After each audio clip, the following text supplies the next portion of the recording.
ये हमारे लिए एक तरह से शासन के, सुशासन के, नारी शक्ति के प्रति सम्मान के कई प्रकार के उस उथल पुथल भरे दौर में जब आकारांता दिल्ली से बैठ के सरकार चला रहे थे, ऐसे में भारतीय सनातन संस्कृति के ध्वजवाहक भी अपने अपने स्थान पर अपने अपने शासन के संचालन के साथ एक अलग से पहचान हर क्षेत्र में बन रही थी। और खास करके बहनों के क्षेत्र में 300 साल पहले ही हम सबके सामने 300 से 500 साल का अगर समय कम निकालें तो रानी दुर्गावती, रानी अवंतीबाई, राजमाता अहिल्या माता, झांसी की रानी, ये सारे वो नाम आते हैं जिसके माध्यम से नारी सशक्तिकरण का, नारी के सुशासन का, नारियों के प्रति हमारे देश की अवधारणा का, ऐसे सारे उदाहरण उसी में समझ में आते हैं। अहिल्या माता का वो चरित्र है जिनने अपने शासन के संचालन में एक अपने खुद के जीवन में भी, निजी जीवन भी, आदर्श बहू का, आदर्श शासिका का, आदर्श माँ का, आदर्श पत्नी का और पूरे राज्य के लिए नहीं पूरे देश के लिए आदर्श माँ स्वरूपा। इसलिए उनने जीते जी अपने शासन काल में कोई उनको महारानी बोलता तो वो प्रेम से बोलती, बेटा माँ बोलो पर्याप्त है। वो अपने सबके लिए वो प्रेम लुटाती माँ, जिसने अपने शासन काल में सारे कष्टों के बीच, जैसे डीजी साहब ने भाषण में बताया भी है, कोई किसी का अगर घर में एक कोई शोक की घटना घट जाए तो बड़ा विचलित हो जाता आदमी, लेकिन एकमात्र बेटा चला जाए, एकमात्र बेटी चली जाए, माँ बाप समान सास ससुर भी चले जाए और पति भी चले जाए, फिर भी शासन की सेवा करने का उत्कृष्ट उदाहरण अगर किसी ने प्रकट किया है तो वह एकमात्र महारानी अहिल्या माता है। जोरदार अभिनंदन करें हमारी अहिल्या महारानी के लिए। अद्भुत व्यक्तित्व की धनी और अपने जीते जी उनने सुशासन के इतने प्रकार के कीर्तिमान, नारी सशक्तिकरण को लेकर के बहनों के लिए उस दौर में स्वयं के रोजगार से जोड़ते हुए साड़ी बुनने में बुनकर वाला काम सिखाने का काम हो, या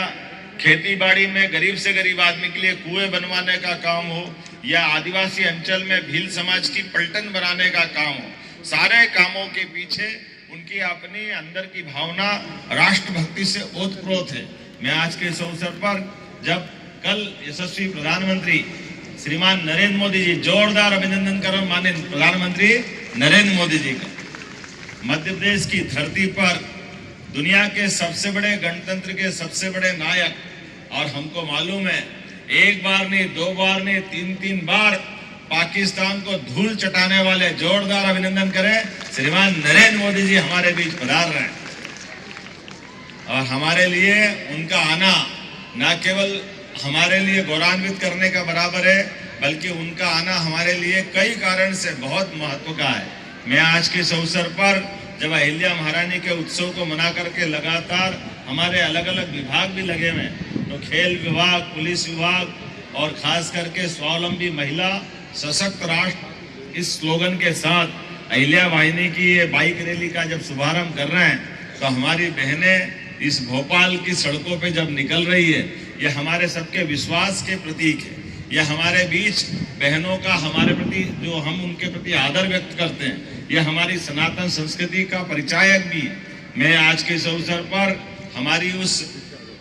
गौरवशाली परंपरा का पुनः सम्मान करने के लिए मध्य प्रदेश सरकार ने विरासत से विकास की ओर का जो संकल्प लिया है, ये उसी के सिलसिले में आगे हमारे संकल्प की पुष्टि करेगी। और कितनी अच्छी लग रही बाइक पे बहनें, पता ही नहीं चल रही बहन बेटी के भाई बेटा, मौका पड़े तो हमारी दुर्गा वाहिनी की तरह टूट पड़ती दुश्मनों पर। और पुलिस में बहनों की मौजूदगी गुंडों का अपने आप में सफाया करने के लिए पर्याप्त होती है। मैं उम्मीद करता हूं आपके माध्यम से हमारी सरकार की पुलिस की दक्षता भी और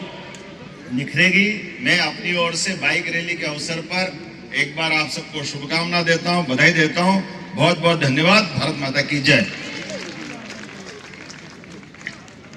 बहुत बहुत धन्यवाद माननीय मुख्यमंत्री जी आपके प्रेरक उद्बोधन के लिए, जो कि हमारे आज के ये कार्यक्रम जन कल्याणी पर्व के अंतर्गत अहिल्या वाहिनी महिला बाइक रैली। माननीय मुख्यमंत्री जी जो कि आज के इस कार्यक्रम में अब सादर आग्रह माननीय अतिथियों से कि थोड़ा सा आप आगे आ जाएंगे।